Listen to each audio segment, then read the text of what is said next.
O povo de Israel estava no Egito já há 430 anos. Começou com 70 pessoas que desceram de Jerusalém para o Egito. Vocês lembram quando foi isso?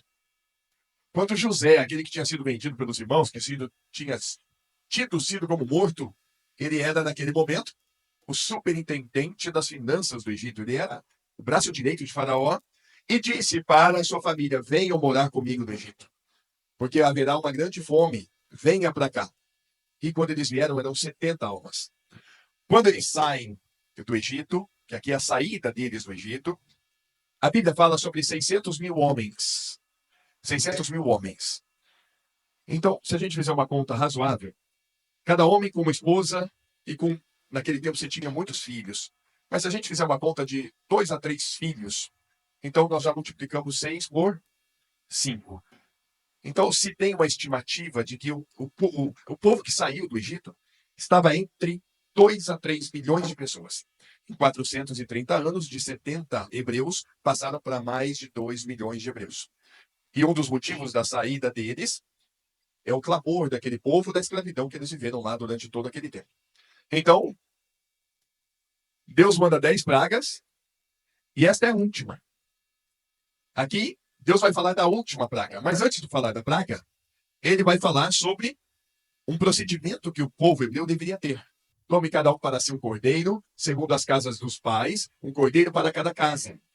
E aqui no versículo 4 já tem uma grande lição para todos nós.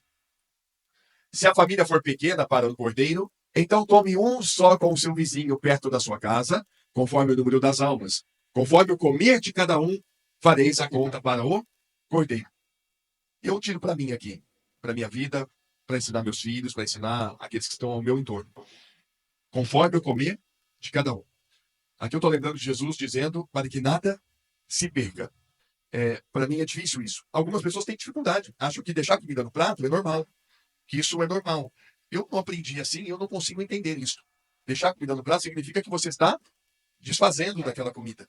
E ali, o próprio Senhor está dizendo, conforme cada um comer. Então é para não sobrar. É para não sobrar nada. O cordeiro ou o cabrito será sem mácula. E é interessante que quando a gente vê detalhes sobre o cordeiro de Deus que veio para tirar o pecado do mundo, cordeiro sem mácula, imaculado, incontaminado. É só para a gente fazer esse paralelo, que é importante que a gente veja como que essa celebração aqui do povo de Israel, ela apontava para o Cordeiro de Deus e a Jesus. Normalmente, o horário do sacrifício era exatamente no meio da tarde que se sacrificava o Cordeiro. Outra característica, porque aí sim está escrito que Jesus morreu às 3 horas da tarde. Tá? Então, são coisas que a gente vai linkando uma com a outra. Tomarão um pouco de sangue e passarão sobre os 2 umbrais e sobre as vergas das portas, nas casas em que o comerem. Então passava do lado e passava em cima. Marcava-se em todo o portal da porta da casa. É assim a orientação que Deus deu. E naquela noite comerão a carne assada no fogo com pães asmos. Pães asmos sem fermento. É o pão sem fermento. É praticamente farinha com água, faz a massa e colocava na pedra para assar. O pão era assim. Assim, pois, o comereis. Os vossos lombos cingidos, os vossos sapatos nos pés, o vosso cajado na mão. E comereis apressadamente. Esta é a Páscoa do Senhor. Páscoa. Essa é a Páscoa. Você vê que não tem muito a ver com o que nós vemos hoje. Essa é a Páscoa. É isso que Deus estabeleceu. A palavra Páscoa, pechar, significa passar por cima. Tá? Por quê? Estou adiantando aqui. E vão comer apressadamente. Como é que eles deveriam comer? Já preparados para sair. Para sair. Vamos lá. E eu passarei pela terra do Egito esta noite, e ferirei todo o primogênito da terra do Egito, desde os homens até os animais. E sobre todos os deuses do Egito farei juízos. Eu sou o Senhor. Aí Deus anuncia a 10ª praga, que era essa aqui. Eu passarei.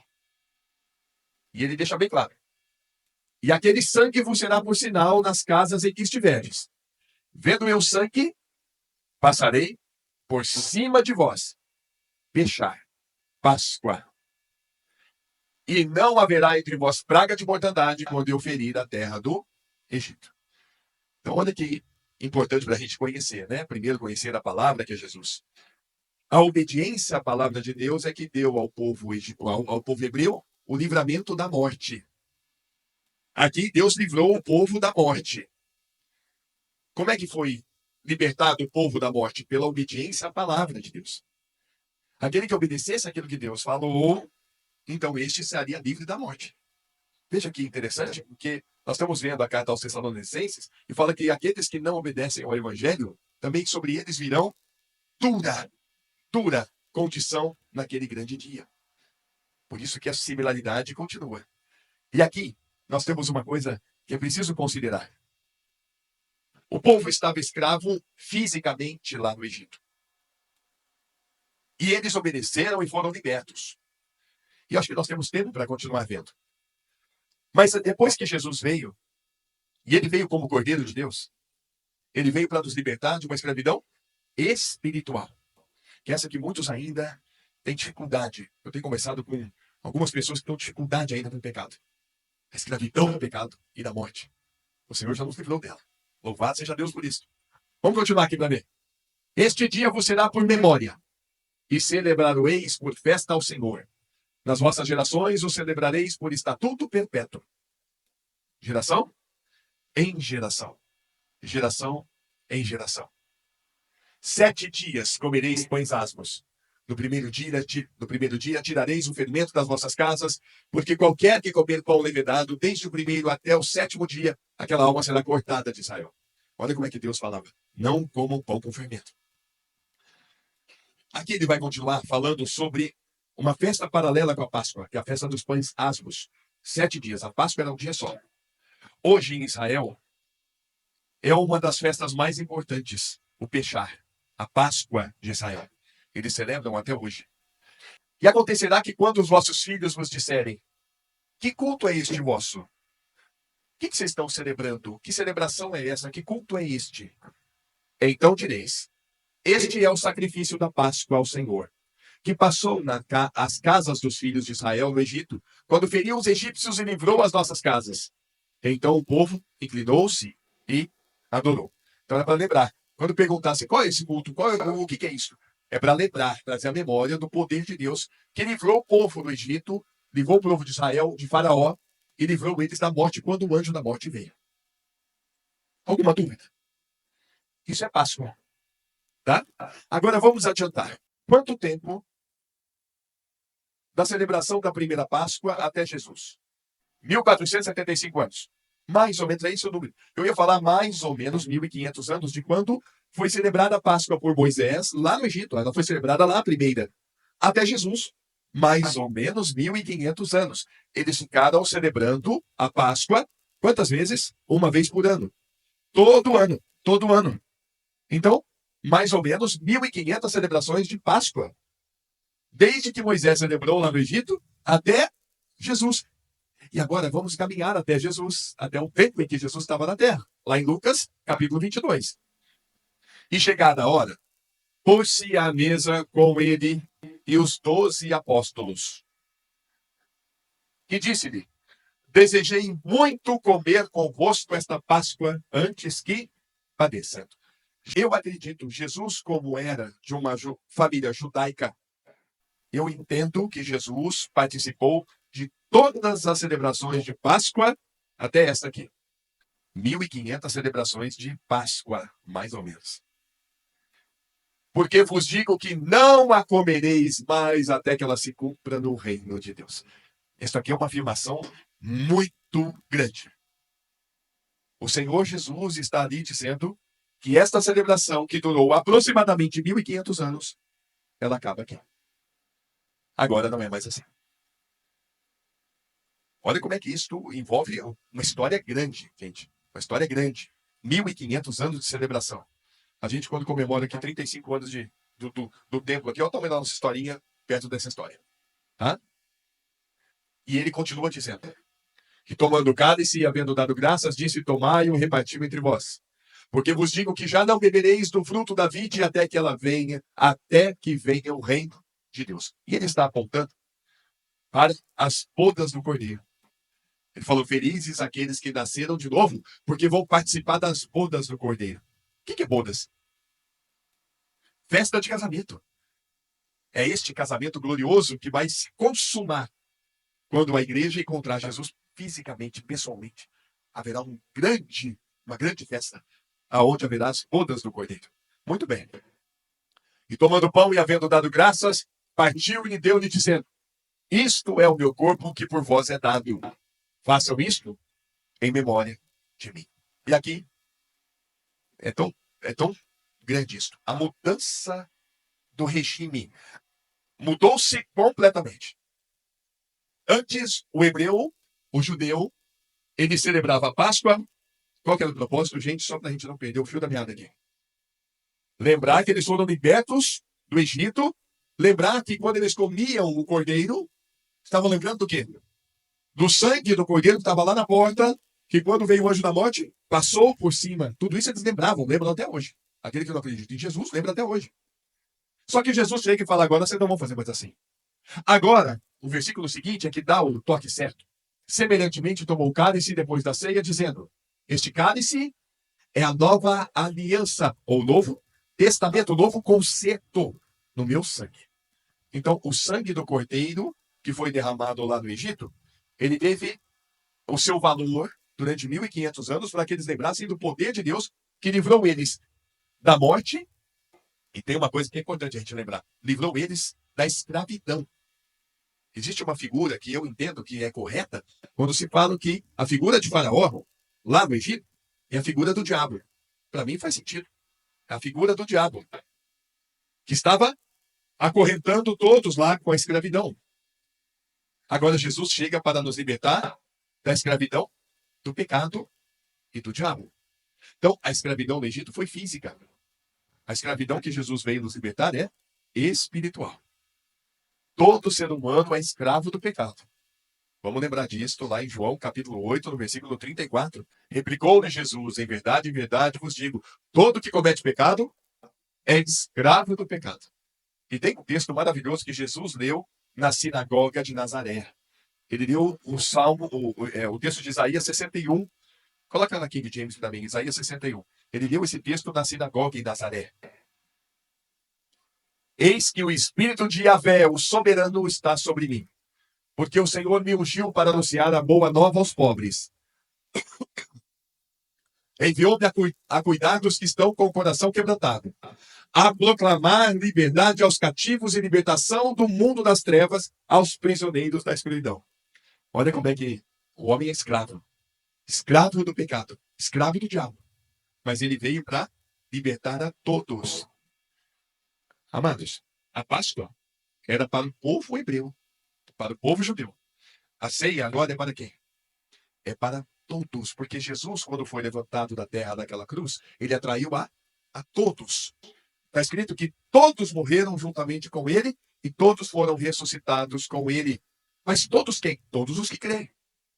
Se você crê, você também foi liberto. Olha que lindo isso, Romanos 8, 1 e 2. Portanto, agora, nenhuma condenação há para os que estão em Cristo Jesus, que não andam segundo a carne, mas segundo o Espírito. Porque a lei do Espírito da vida, em Cristo Jesus, me livrou da lei do pecado e da morte. A lei do pecado e da morte, todo ser humano está debaixo dela, até o dia que ele crê. Quando ele crê na lei do Espírito da vida, que é o Evangelho, então é liberto. Se, pois, o Filho vos libertar, verdadeiramente sereis livres. Vocês perceberam em tudo que nós lemos na Bíblia? Viram tudo isso? Existe alguma similaridade com o que vocês veem hoje? E eu não estou aqui para dizer, olha, não faça, não faça. Não, eu só estou apenas orientando para mostrar o que é a Páscoa. A Páscoa é aquela que já não é celebrada mais. Jesus falou, não é mais para ser celebrado assim. Qual é a festa que nós celebramos? E esta festa agora, inclusive, ela não tem como condição, uma vez por ano, uma vez por mês, uma vez a cada 2 meses. Ela deve ser celebrada até que Jesus venha. Não é por celebrarmos mais ou menos, vamos ficar mais santo ou menos santo. Santo é aquele que nasceu de novo. Santo é aquele que está em Cristo, porque o santo está nele. Então, ninguém fica mais santo ou menos santo no dia de ceia. Claro que e é importante a gente pensar nisso. No dia de ceia, eu entendo que é um dia especial. Eu, pelo menos, tenho no meu coração, falo, poxa, hoje é um dia muito especial para mim. Porque hoje eu vou trazer a memória de uma forma coletiva, com os meus irmãos. Porque o texto de 2 Coríntios 4, versículos 10 e 11, é uma coisa pessoal, é minha, é sua. Mas a intensidade disso é de cada um. Qual que é a intensidade? Trazendo sempre, por toda parte, o morrer de Jesus, ou a mortificação do Senhor Jesus no nosso corpo, para que a vida de Jesus se manifeste também nos nossos corpos. E assim nós que vivemos, estamos sempre entregues à morte por amor de Jesus, para que a vida de Jesus também se manifeste na nossa carne mortal. Isso é de cada um. Como é que cada um vive isso? Como é que cada um de nós está sempre trazendo a memória? Eu estou crucificado com Cristo, não sei quem vive, Cristo vive em mim. É cada um, cada um. Agora, quando celebramos a ceia, nós fazemos juntos. Entende? Nós fazemos juntos, nós estamos como um corpo só, dizendo, Senhor, muito obrigado. Nós cremos na mesma obra. Nós acreditamos que nós morremos com Jesus. E nós vamos anunciar a sua morte e a minha morte com ele. Então, o dia de ceia, para mim, é muito especial, porque eu estou junto com meus irmãos aqui, celebrando. É um momento muito especial. E talvez, nesses momentos especiais, a gente está com o coração um pouco mais quebrantado e se torna um momento intenso. Se torna um momento intenso. Mas isso não me deixa mais santo. Absolutamente nada deixa alguém mais santo ou menos santo. Santo ou você é ou você não é. Se você nasceu de novo, você é santo. E quero lembrar por quê. Porque escrito está. Está lá escrito, ó, 1 Pedro, capítulo 1, verso 16. Porquanto escrito está, sede santos, porque eu sou santo. Então vocês são santos, porque eu habito em vocês. Eu sou santo que habito em vocês. A santidade não vem de nós mesmos. A santidade vem do Senhor. E vamos lembrar que santo é aquele que é separado, não é que é perfeito. Não existe perfeito. Perfeito é o Senhor. Mas nós devemos buscar perfeição para que vivamos cada vez mais santificados pelo Senhor para a glória dele. E louvado seja Deus por isso. Vamos caminhar de forma cada vez mais perfeita. Eu só lembro de uma coisa. Perfeição dá trabalho. Para fazer as coisas perfeitas dá muito trabalho.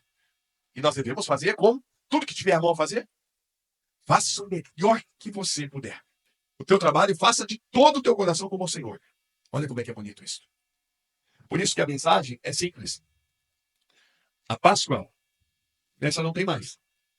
A igreja celebra a ceia do Senhor. Essa é a orientação que nós temos na Bíblia Sagrada. Tá? Nós celebramos quando a ressurreição de Jesus? Todo dia, gente. Todo dia. Quando eu lembro que eu fui ressuscitado com Cristo, é todo dia que eu devo dar glórias a Deus. Este é o dia que fez o Senhor, eu devo me alegrar e regozijar, porque o Senhor me salvou.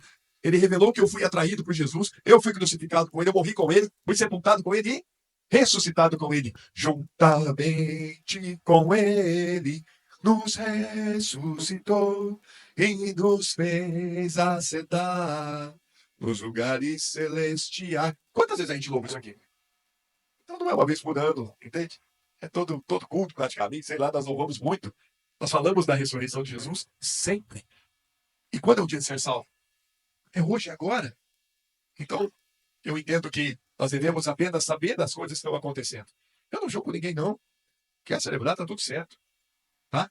Mas nós temos que saber o que, que Deus estabeleceu para nós.